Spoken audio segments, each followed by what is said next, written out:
I'm back with more Linux. So apparently the SteamOS video did really well, so I couldn't give up on this Linux thing. I guess it really gets people attention going. And this time I decided to do something a little bit more complex, but that does not need user interaction as much as the latest video did. So I ported FNaF Doom to Linux. I'm really hoping it works, because if it doesn't, it's gonna be a whole mess in the comments once again. Either way, I hope you liked the video. Before we start, I wanted to be very clear that I didn't make this game entirely. I have just built a launcher around the existing files. All credit goes to the GZDoom team and Scorny Demon. Links with their information will be in the video description. For the ones that don't care about the video, you can just go in the description and press on the download link. It's going to be a folder on Mega, and you can just download it and run it. It's pretty straightforward. It is not the GUI app, so if you have any doubts, I recommend you watching the next part of the video where I open the game so you can see how it is. It's pretty simple. We'll begin with the Linux launcher, as God intended. Before running the game, you'll have to install GZDoom. A readme file with instructions for multiple distros will be included in the zip file. I have tested it on my machine using Arch Linux. You can get it from the EUR and install it directly. It should work totally fine. For Debian-based machines, a deb file is provided on the official website, and you can always use a Flatpak version of the executable. So after downloading and extracting the game, you'll need to open a terminal in the same folder as the launcher.sh file. On most distros, you can just right-click and choose an option like Open the terminal here, like I did. Then run these two commands, one for allowing the file to be executable, and another one to actually launch it. When the launcher starts, you'll be prompted to select a game. Then, if you want to host or join. Depending on your selection, you'll get a player amount prompt and the night, or you'll be asked to input an IP address, just like in the original launcher. The game will then open and work normally.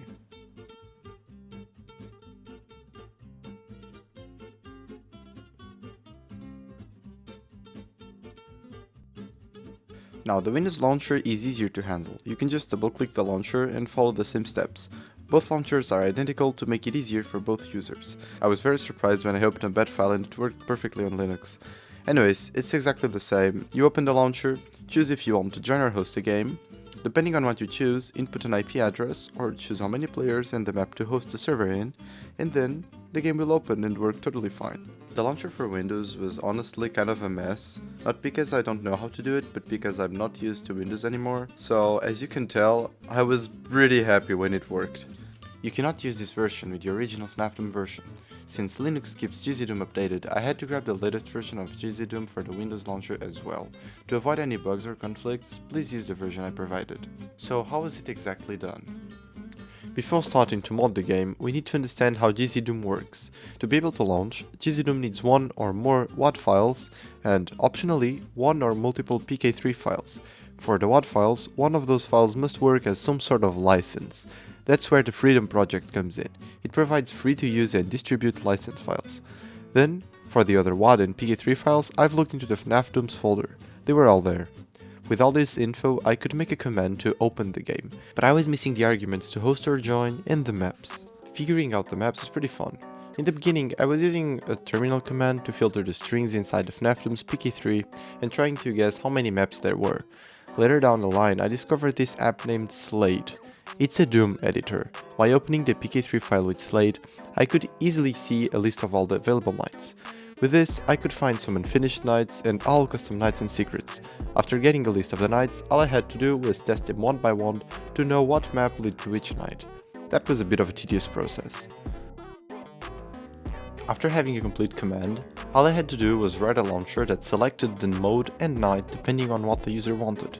Initially, I was going to make a launcher per FNaF, but ended giving up on that idea and made a global launcher because cloud storage is limited and there are repeated files. So I started by making a simple executable that launched the game with a command, then built a complete launcher for just one FNaF game by adding selection menus for joining or hosting, player count, and map selection. After that, I turned the menu and options into groups of variables that would be used depending on the chosen game version. Then I had to get all the information from the other 3 games, making variables for them as well, so the launcher uses the correct variables on the go. Only then I made the Windows launcher. I'll be teaching how to create a menu entry for the FNaF Doom launcher. First of all, place the game folder in a place you know you won't be changing. This is crucial because you'll have to modify the launcher. Then pick your terminal of choice and remember its executable name. I'm going to use console on this example as it's the KDE's default terminal.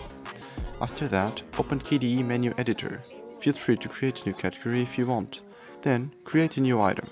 I'm going to name it FNaF Doom launcher. In the program field, write console-e. Then go on the game folder, right-click on the launcher and select Copy Location. After doing so, get back to the menu editor and paste that in the command line arguments field. Don't forget to add a quotation mark in the beginning and at the end. Now the final step is going inside the launcher and replace the dot in location with the copied location, deleting launcher.sh at the end of the line. After that, you should be able to launch the game directly from the start menu, if we can call it that.